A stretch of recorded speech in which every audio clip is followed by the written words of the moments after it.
we are just applying military force and we think we can resolve our insurgency. It's not going to happen. I've been in government. I've run a territory. And I know the amount of information I get, security reports that I get as minister. The president gets 50 times that.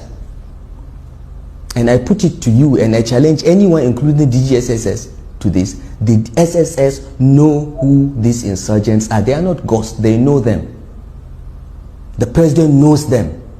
And they... Hello and what's up, guys? In this video, we are diving into a story shaking Asu Rock to its core. Yes, you heard that right. Shocking revelations about the real people allegedly sponsoring Boko Haram terrorists are out. So here is the scoop. Nigeria's Chief of Defense Staff, Christopher Musa, recently admitted in an interview with Al Jazeera that they don't know who is backing Boko Haram. But wait, what about the 6 Nigerians the United Arab Emirates named back in 2021?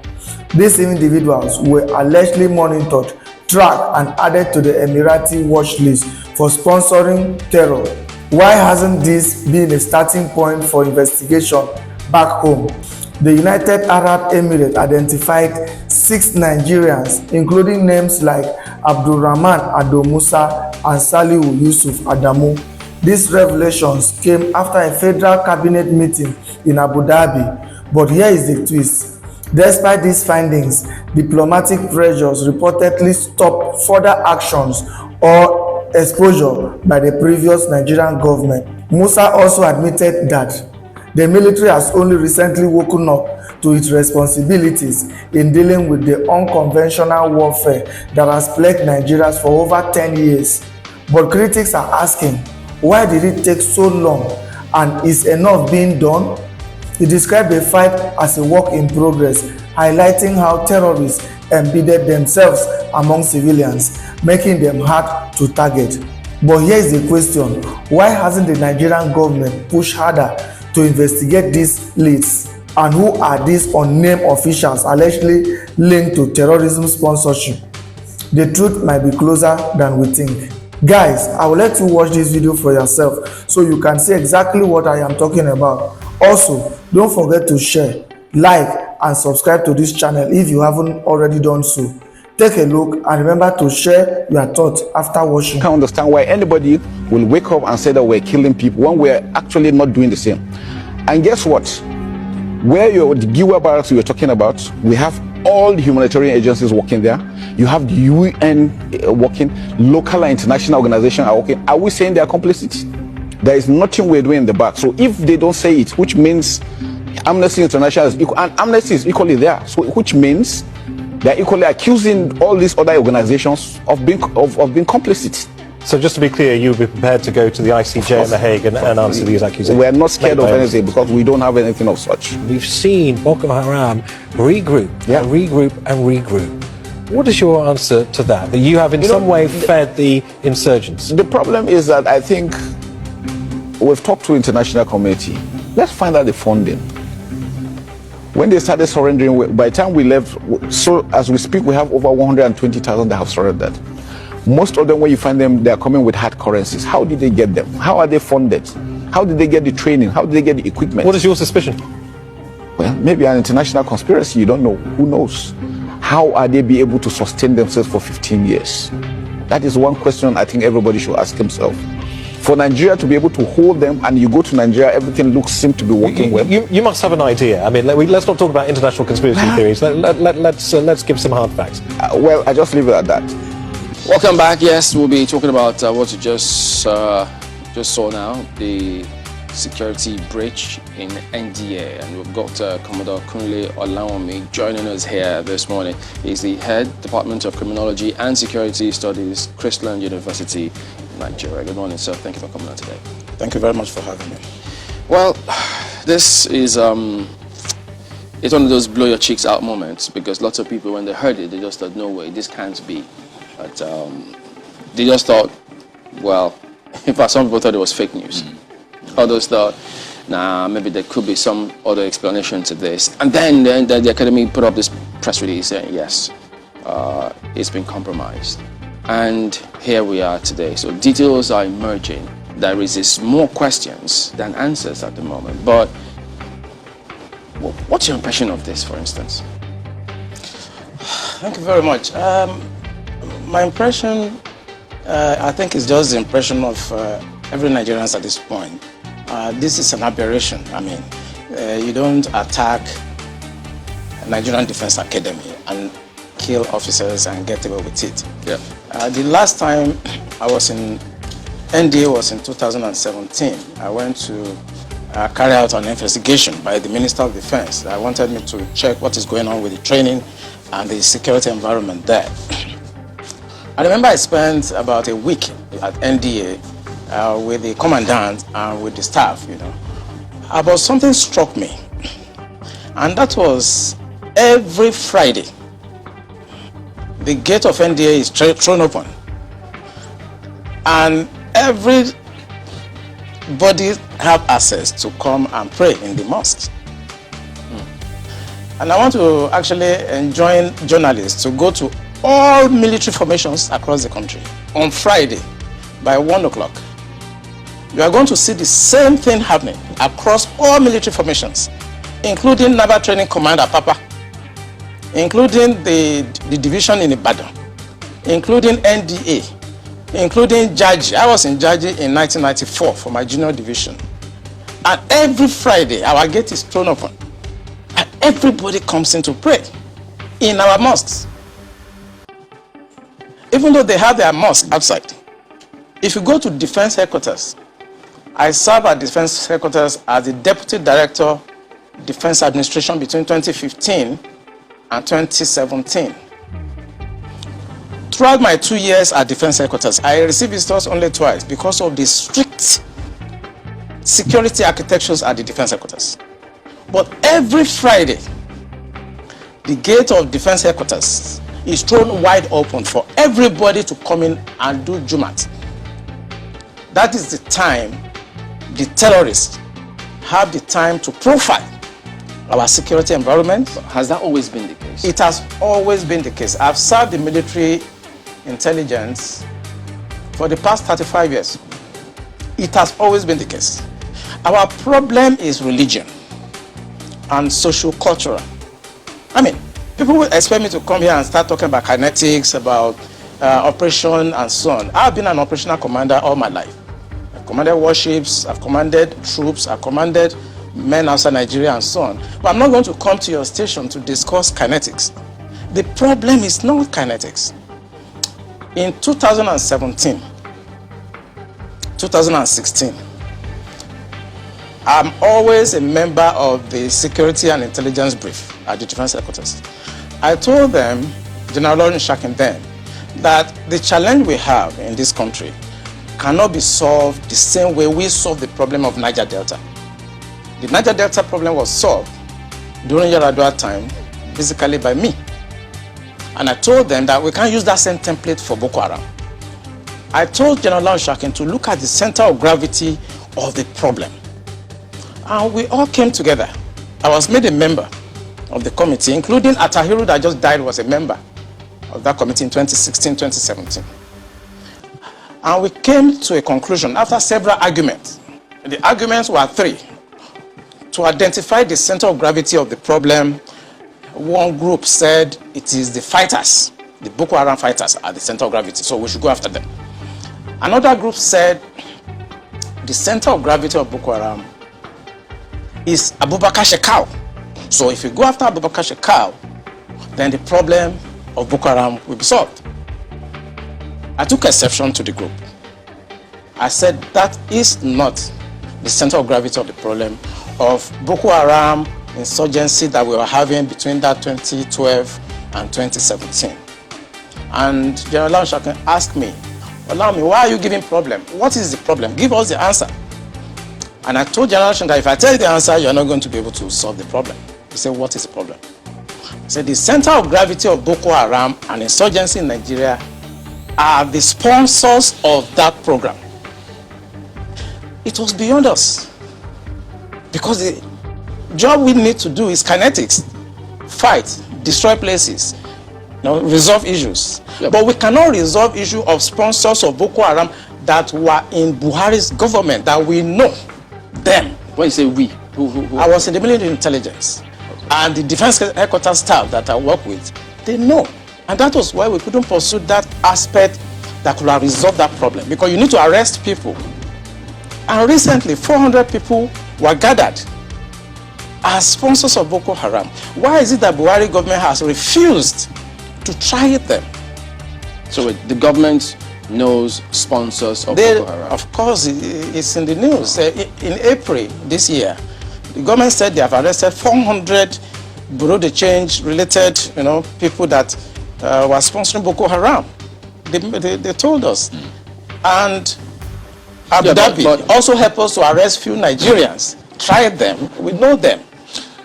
Why can't this government, if not that they are partisan and they are actually part of the charade that is going on, why can't they bring those people out for trial? So the Bureau de Change operates on the one hand, but you particularly said people in government.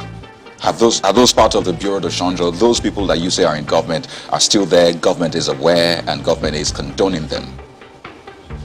The people I mentioned that are in government are not these ones they just arrested.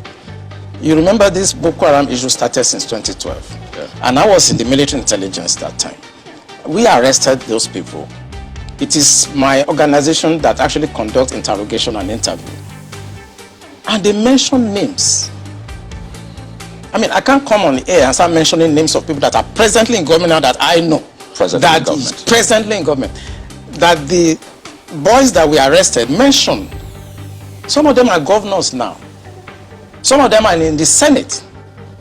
Some of them are in Asu Rock. Why should a government try to cause this kind of embarrassment and insecurity to the sense of what happened yesterday? And the solution I gave them in 2017, because when I identified the center of gravity for general unshocking, and they couldn't pursue it, because some of them were ministers. And what I'm saying now, the Department of State Services are listening to me. They know them. Yeah. So the solution I gave them was that if we can pursue the policy strategic level, because the people that we need to talk to are also, going to be difficult to deal with. I said what they should do now is to conduct two things. We should buy blames. The blames are not UAVs. They are not drones. Blames are equipment that can fly up to 10,000 feet, 30,000 feet, static if you want, mobile if you want, and they carry a lot of payload. We saw them in Afghanistan. We saw them in Kenya. This will be something that can give us real-time intelligence, and we can know where these bandits or terrorists, where they emanate from, when they finish operations that they've done, where they go back to. Okay. Well, they did not buy this equipment up to. Okay, you said quite a number of things. Let's pick up on some of them and see if we could make some, if you could shed some further light on some of them. Since 2012, I mean, you've been in operation, as you said, ever since that time. You questioned several people. And some people were identified at that time. Did the government at that time try any of them? Or were any of them also in government at the time? No, the government did not try any of them, and the defense headquarters where I worked then did not pursue that line of operation because it's beyond them. The defense headquarters, actually, when you look at the defense structure of Nigeria, they lie within the policy strategic level, but basically they are operational guys. So when you have policy problem, then they cannot go beyond their masters. They can write intelligence report and say this is what is going on. And we've seen that the present government know what is going on.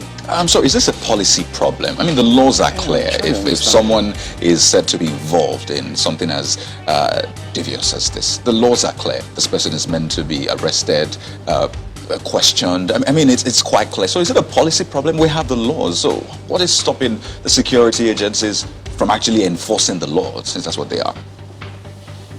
I think what is stopping them is like when you are a member of a church and your pastor have decided to be at a certain level of spiritualism, and you're a member of that church, you cannot be higher than your pastor spiritually. You can't, no matter what you do. So this is the same religion you spoke about? Yes. In real life, you see that the defense headquarters cannot conduct any operations that is not sanctioned by the commander-in-chief of the armed forces. Yeah. They cannot. No matter how small, little they cannot. So when the Yar'Adua government decided to put an end to Niger Delta militancy, that was in 2007. What he did was simple. He called all the security chiefs and all the intelligence chiefs and tasked them to come up with a solution. The Defense Intelligence Agency, the National Intelligence Agency, the Department of State Services were called with the Inspector General of Police and the Interpol to come up with a solution to the problem. Then the problem was Niger Delta. The president was Yar'Adua. He was dispassionate. He wanted to solve the problem. Within 6 months, we solved the problem. I remember I have to go to Angola to go and bring Herioka, and nobody in Nigeria knew what we did. All we know is that since 28 that we conducted the operation under Yar'Adua, Niger Delta issue has remained manageable. This government does not want to resolve this problem. They are escalating it because of tribal and religious sentiments. So when you say this government does not want to resolve it, don't forget the same government has purchased. In fact, they're going to induct the Super Tucano jet because of, the insecurity situation. The president has had to change guards, as it were, as a result of people's clamor. I imagine if that was not in the thinking, why would you go that length to make some of the, some of the pronouncements, the meetings that have happened, the purchase, the change of guard and the rest? Why would they do all that if they don't want to sort this? Because that is not the solution. What you just mentioned is not the solution. When you have a problem at policy level, strategic level, operational level, when you have a problem, what you need to do is to identify the center of gravity of that problem and attack it. That's what you do. What they are doing is not attacking the center of gravity of the problem of Boko Haram and insurgency. So if the president is buying Super Tucano, is changing service chiefs, that is not the solution. We are looking at the wrong side. It's not kinetic. It's politics. Are you ruling out kinetic altogether? I can't rule out kinetic because so it's a spectrum. It's a spectrum, so you can't rule out something.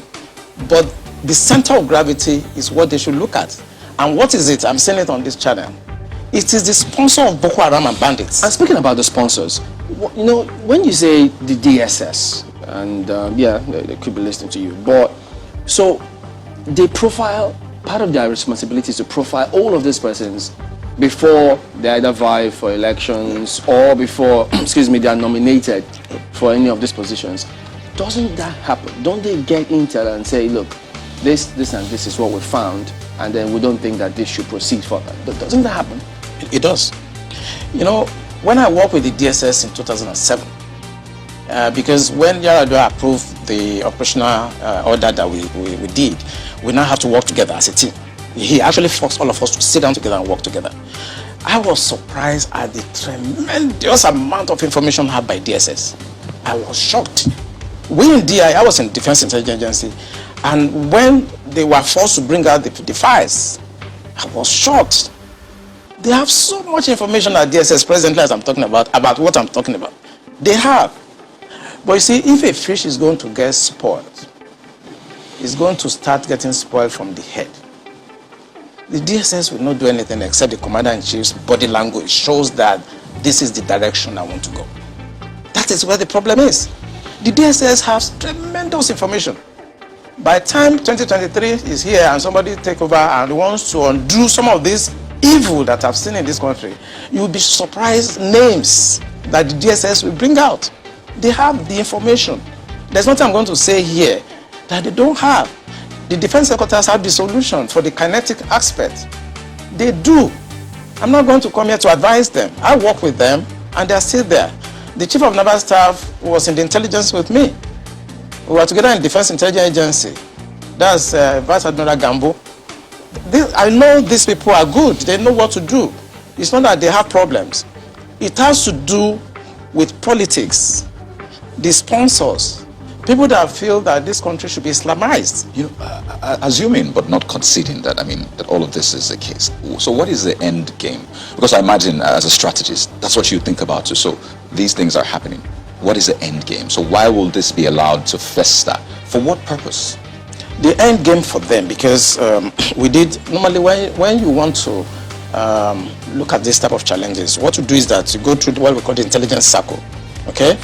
When you do the processing and you do the analysis before dissemination point, you discover that the end game for them is to just turn this country into like a Taliban type of country.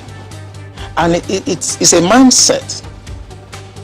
And anything goes. In other words, 10% casualties, 20% casualties allowed in trying to achieve the end game of Islamizing this country. That's for the terrorists, the bandits. It's not for the terrorists and the bandits, for the sponsors. Because I told you, and I will repeat on this channel, the sponsors of Boko Haram and the bandits are the problems.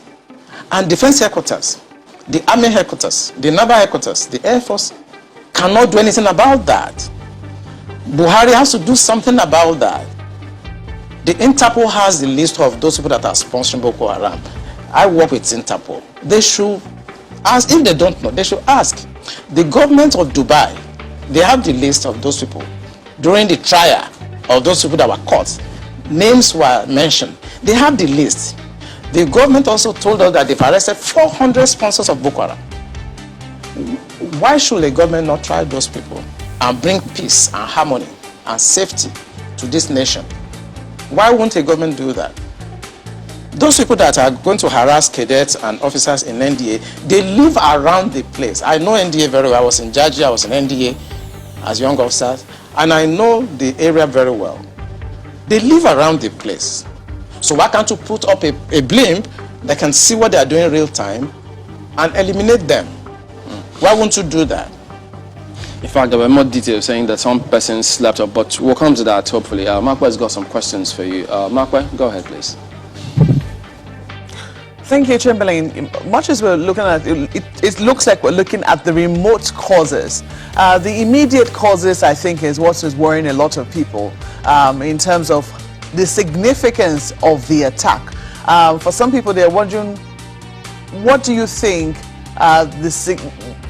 were the bandits trying to pass home a message when they chose the National Defense Academy as the area of the attack? I mean, as the area they decided to attack. Because normally people know that military installations, for instance, if you were to, I mean, you talked about how the military institutions are usually open to the public on Fridays.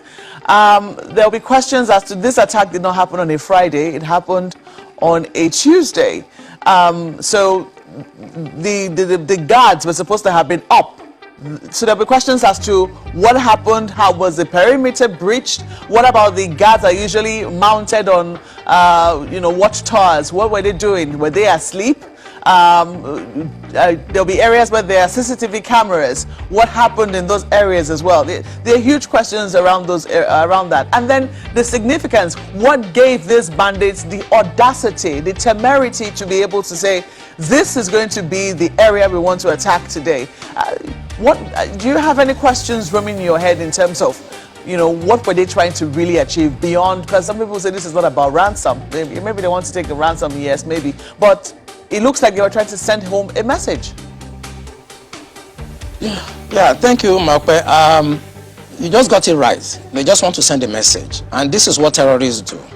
And what the Buhari government should do is to tag these people as terrorists.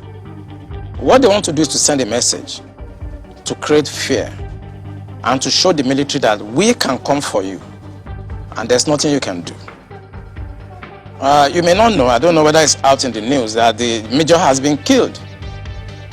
Belongs to some groups, and I know about 3 hours ago, his body was found. He has been killed. So, it's not about ransom. I just want to confirm to Markwe that she is right. It's not about ransom. They just want to pass a message. We can come in. We can do what we need to do. And there are some hardliners in this government that are sponsoring this kind of narratives. They just want to show that they can Islamize this country. They think about Taliban they think about the Mujahideens, and they want to replicate it in this country. And they don't care what happened. They simply don't care. As long as at the end of the day, there's Sharia, and there is whatever thing they have in their head, they want to achieve. So these people that are sending messages are sponsored by Nigerians. So if I could follow up on that quickly. Please go ahead. This part of what you just spoke about now, the security agencies gleaned this from those who they arrested over time, saying this is the intention. Absolutely. The intention of it's on the internet. So it's not even about the people we interrogated. The intention is to Islamize Nigeria and practice Sharia. And it doesn't matter if some people die. It doesn't matter if you're embarrassed. It doesn't matter if our economy has degenerated. Look at the interest rate. Look at the inflation rate. Look at the debt profile of Nigeria. They don't care. As long as at the end, the Quran is at the sea. So some people in this country have this mindset. And we must tell the truth. If you tell the truth, you die. If you don't tell it, you die. Some people have this mindset to Islamize the nation, and they're in the government, and people know them. The DSS know them, the NIA know them, the DIA knows them, because it is the DIA that conducted the operations that arrested these sponsors. So they know them. Why is the government, the commander-in-chief of the armed forces? The general area of Afaka, where the NDA is cited, is no stranger to this sort of attacks. Before now, I mean, a few other institutions around the Defense Academy have also been attacked. Talking about the Institute of Agriculture and Forestry, Mechanized Division, something to that effect. I can't remember the exact name of the institution now, but we do know that they have been around this area. Now, I'm looking at the front page of Daily Trust newspapers, and they have this: why NDA security was compromised. And the first writer says, bandits leave peacefully. Peacefully is in parenthesis, near academy. There have been questions before now that sometimes, this happened in Jos, around Rukuba, that, there were attacks happening in the neighboring area, and that the military institutions did nothing. The same thing happened when there were attacks on the airport, the airport's residential area in Kaduna. That was very close to the Defense Academy. They did nothing. They attacked the forestry school in Kaduna. They did nothing. Now they have finally come for them. But the talk is that these people have been there all along. They never went anywhere. The bandits who perpetrated this attack have been there all along.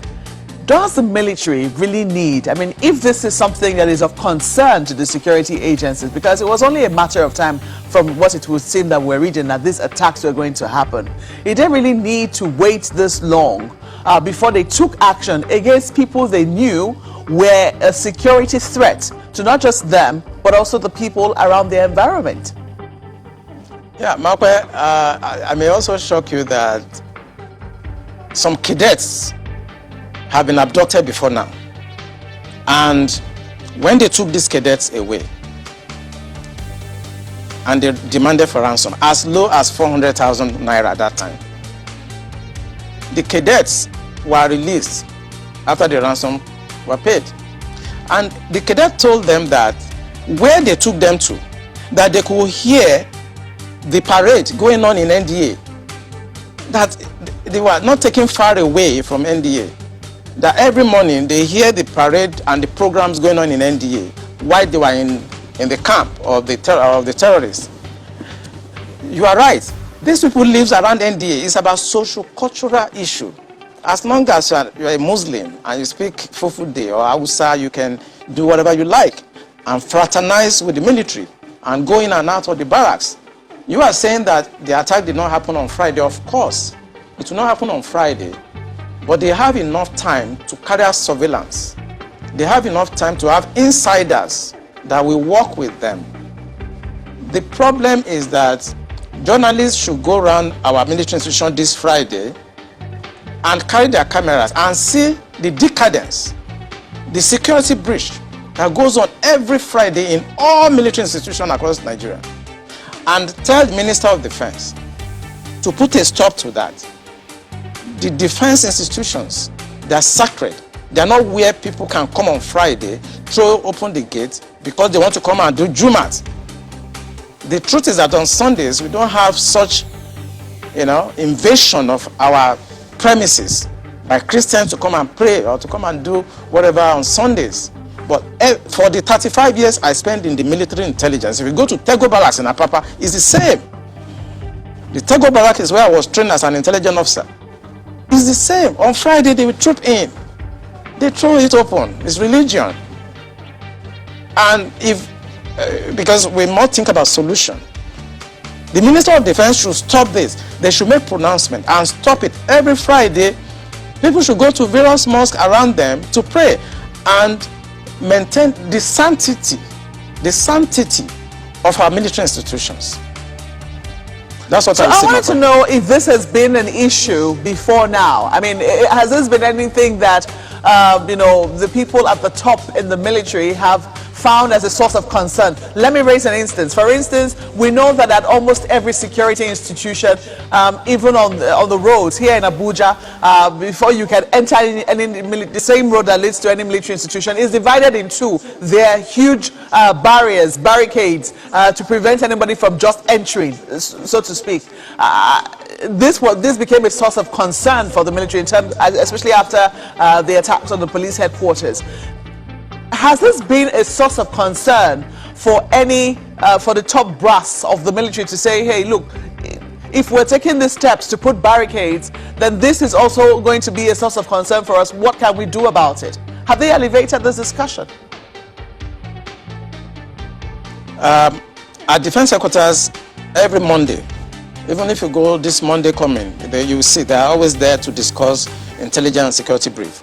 We discuss all topics there, including the issue of Muslims gathering every weekend. All those barriers you see at Defense Headquarters, and that's why I'm talking to the media. They should go there on Friday.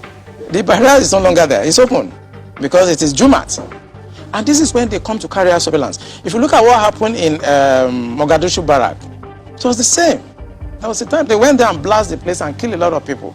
It's these same people that are allowed to have access on Fridays and become members of the mess because they are, it's a social-cultural issue. So I think we should begin to look, the Minister of Defense should put an end to this, because for 35 years of my stay in the military intelligence, it has been the case.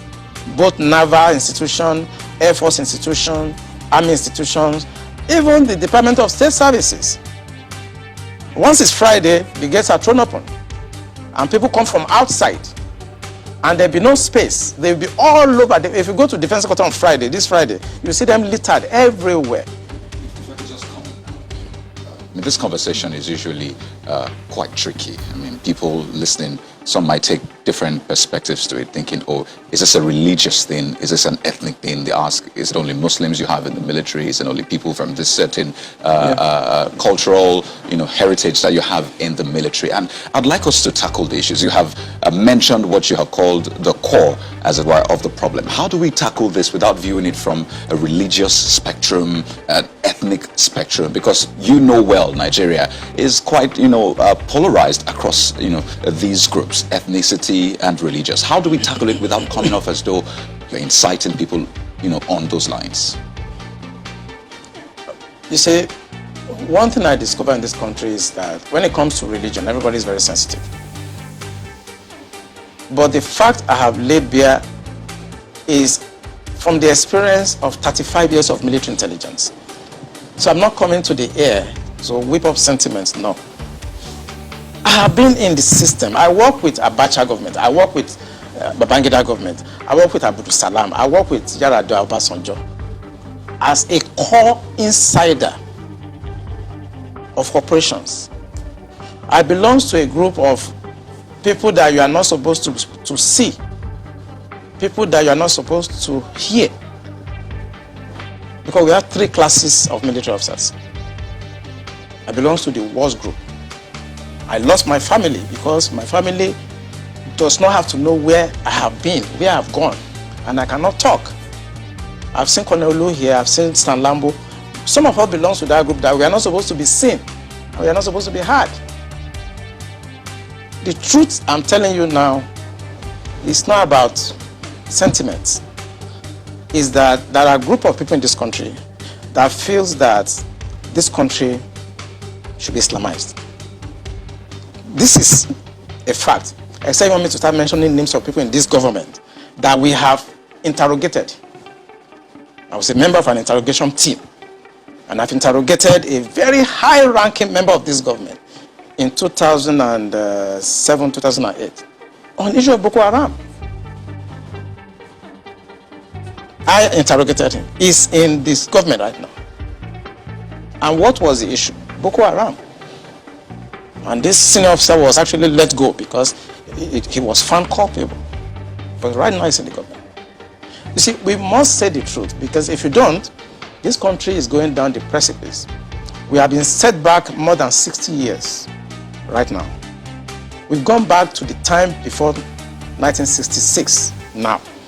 And whoever is coming back to repair this country has a lot of work to do. This country has never been polarized, so we cannot run away from it. We have never been this much polarized. I'm a federal person. My mind is federal. My brain is federal. My loyalty is federal. I do things for the federal government. So I cannot come here and try to be sentimental. No, I'm a federal person. So will your life be at risk now that they're hearing you? I don't care. I don't care. And my colleagues, they know me.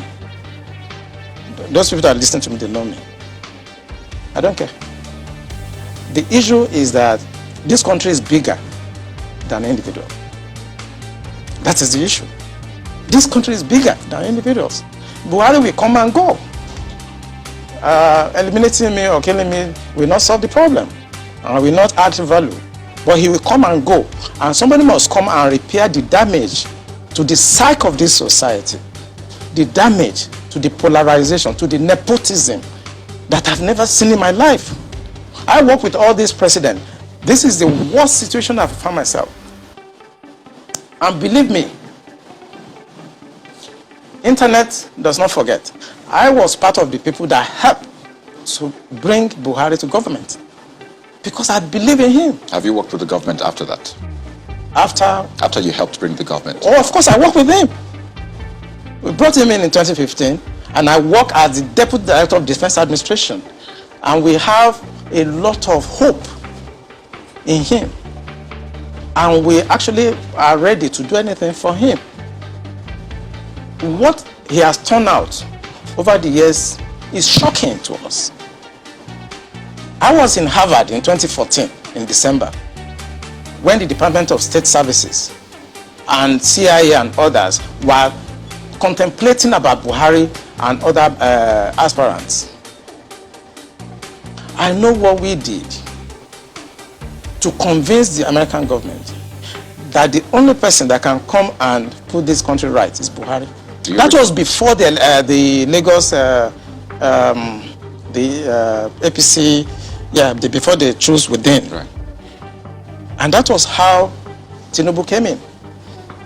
We know what we did, but what he has done in the past 6 years is shocking. It's unprecedented. And it should not be allowed to be swept under the carpet because the damage to the psyche of this country is monumental. We'll talk more on this, but pardon me, we've kept Mr. Alfred Ononuju waiting. He's a security consultant and the forensic investigator as well. Good morning, and pardon us, we just had to explore some of these positions. So, you've been listening in to what's being said, and then perhaps also read and updated yourself with the current situation concerning that scenario with the NDA. What do you think? First, let me thank my dear brother as a patriot. He's speaking not to impress anybody. He's speaking as a patriotic Nigerian. He's also expressing his experience at times in service to Nigeria as a nation. May I also condole with the families of the officers and men that were brought down during this attack. It's pathetic. To say it's unfortunate is to make light the issue of what is happening to us. as Nigerians and what is happening to Nigeria. The least of our aspirations and expectations was to find ourselves where we currently are, as a people. It's worrisome that there has been this, unseriousness about tackling the identified threats. And I believe that one of the solemn pledge of any officer is to protect the territorial integrity of our country. Now, when these territorial integrities are being flagrantly held with contempt and invaded with impunity, I think something must have given way. And there doesn't seem to be a response, a measured response to some of these threats as expected from people under oath, from people who have sworn to protect and defend the territories of Nigeria. Having said that, frankly, I want to thank you for allowing the veteran to just take us down the line. And I think he's been one of the most courageous Nigerians I've met in my entire life. So I give you my compliments, sir. We are worried. I'm a father, I have children, and I'm sure most families are concerned. When you put it side by side with the stories coming from the Middle East, particularly the Afghan story, the invasion of the Defense Academy is a signature too loud. It's something that we do not have an explanation for. And I expect that a couple of things should happen. One of which is that I think the National Assembly, if they are not compromised, should look at the options of impeaching the president. I'm sorry, I'm an APC member, but I think when it comes to the safety of the land, too many things have happened, and they're becoming too frequent that if anyone that truly loves Nigeria is not angry or upset, then the person must be a hypocrite. The person must be a saboteur. Secondly, I also feel that the structure of the Nigerian security should be reviewed. Now, we're going to be careful in making statements because we're in the public platform, being that things people say could be either misinterpreted or taken out of context. However, the truth must be said. We are facing a very dire situation. From a criminal intelligence perspective, it is very unhealthy for a nation of over 200 million, and with the strength of army that is in excess of possibly 200,000-300,000, to sit, watch as these people invade our space. And Mr. Nalaju, pardon me, if I can jump in as well. I mean, you were right when you said they could misinterpret certain things. In fact, they could even misinterpret your call because, I mean, you're a security person and you're talking politics to the National Assembly. So let's leave politics for them to do what they have to do in politics. But speaking about security, now that this has happened, of course, they'll tell us there'll be investigation. They'll look through what's going on. So, having heard what Komodo has said, do you think that there can actually be a solution? Will they hit a brick wall, or do we expect any results from any investigation that will be going on? Well, it will be impossible to think of a solution outside politics because the policymakers are the politicians. They run the show. The president is a democratically elected president. So he depends on not only his political interests, but also structures of the government, which is under the authority of political establishment. So the solution will come from two ways. First is that we have to, like General said, we have to identify where the problem is coming from. And he captured it very well. We are suffering from ethno-religious invasion of the establishments. When we eliminate the unbearing influence of religion and ethnicity in our systems, then I think we begin to promote patriotism. Now, patriotism can never thrive when religious and ethnic superiority, is in front of the banner. So we need to first of all look at the moral engagement. We need to come back to the table. And I think this is to those who are crying and calling for restructuring in the country, because where we are, it favors a section of the religious interest more than the other. So what we're going to see is a systemic elimination of each other from the two ends, and then it will boil down to ethnic conflict. Because when you kill somebody that is a Muslim, he comes from an ethnic group, maybe he's a Fulani, or he's Hausa, or he's Yoruba, or Igbo Muslim, then it will trigger a chain of reactions. Now, if you kill a Christian, like the major that was taken, I understand he has a Christian background. So connotations and all kinds of innuendos and all kinds of things will be coming in. So we are sitting on a dangerous platform. The solution will be for... Pardon me to jump in on this. On the lighter note, there's a problem that came from me, actually. I mistakenly called you Ononuju instead of Ononugo, and thank you for understanding that it was an honest mistake. That's okay. Thank you for that. Well, let me bring you back to Commodore. Looking at the narrative out there, they got in by 1 a.m., these terrorists, which sometimes they call them bandits, and now you look at the entire procedure, how this attack was carried out. And then they also said that those who were supposed to be manning the CCTV were sleeping at that time. So if you look at all this chain of events, what does that tell you? Yeah, I think, when you come to tactical operations, the most important element for us is surprise. It doesn't matter whether they slept off, whether the people that are supposed to be... at that time, 1 a.m., they know that they can achieve the element of surprise. Even if after 30 minutes of their invasion of that environment, it will take a lot to be able to respond to such an attack. So don't start looking for who to blame or who to... It's just with a view to correct some of these things. Are they supposed to be sleeping in the first place, manning CCTV cameras? For an attack, I've conducted attack in Niger.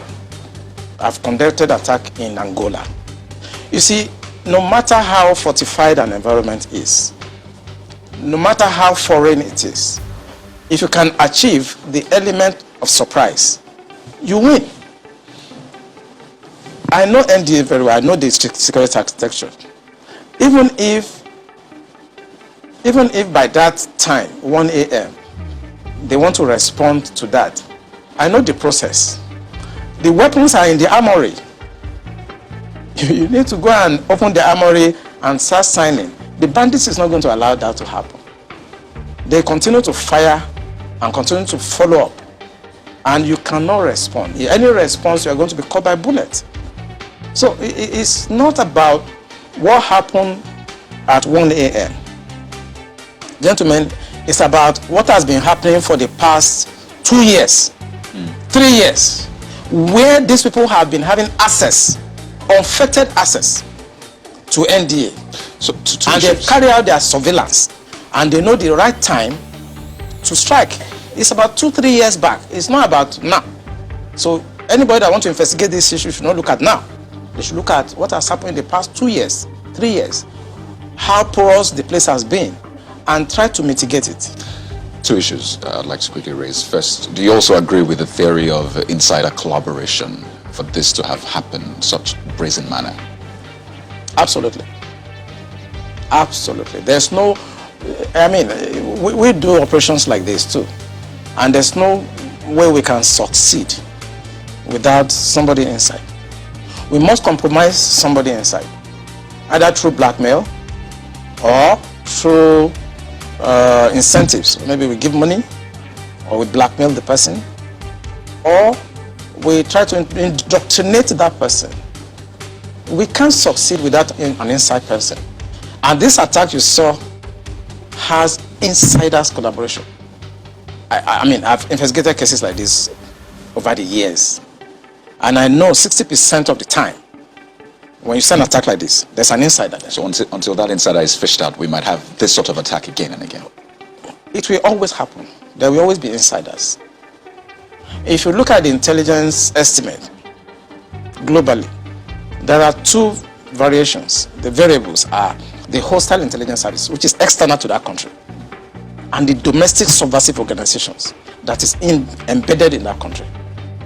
Nothing evil can happen to a nation without the insider within that nation collaborating with the hostile intelligence services that is outside. It will always happen. If I could just raise this other part. In the statement that was put out, the term unknown gunmen was used 3 times, the 3 paragraphs: unknown gunmen, unknown gunmen, unknown gunmen. Prior to this time, people called them bandits, some even called them terrorists. But is it instructive for you that it was a term unknown gunmen that was used? It's deliberate. You know, I'm sorry to say that the media is part of our problem.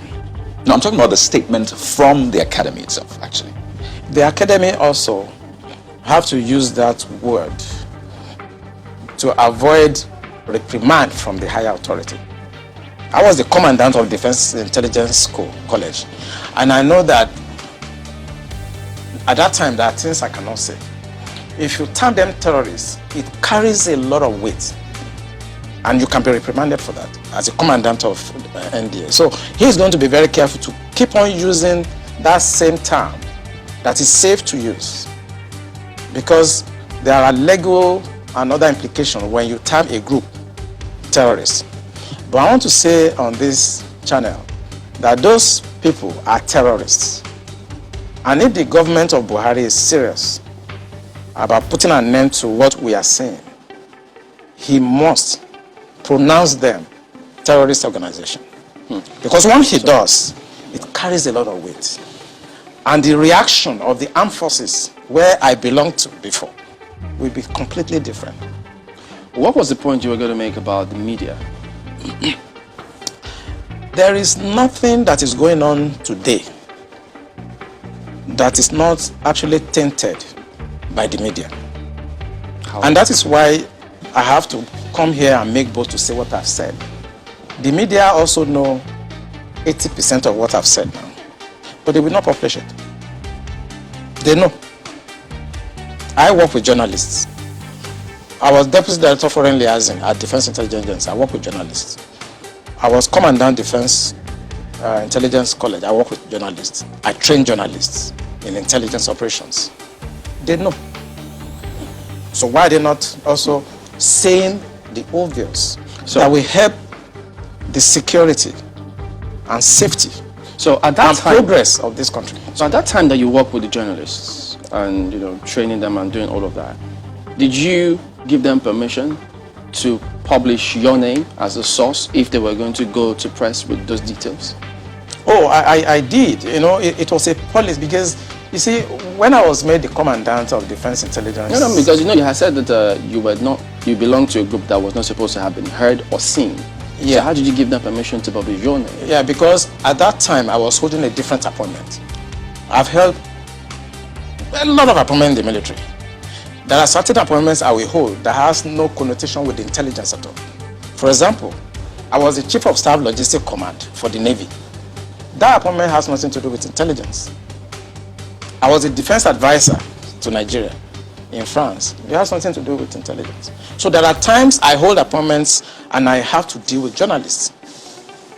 And I must tell you, I can mention some of them. Mohammed of NTL, I trained them because I wanted them to understand that military intelligence is not like a cult.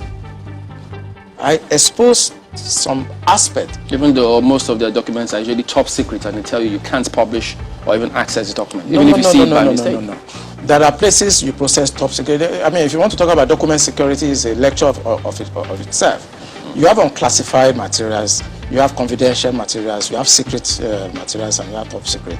There are processes. It's an area of military that you need to do a lot of training.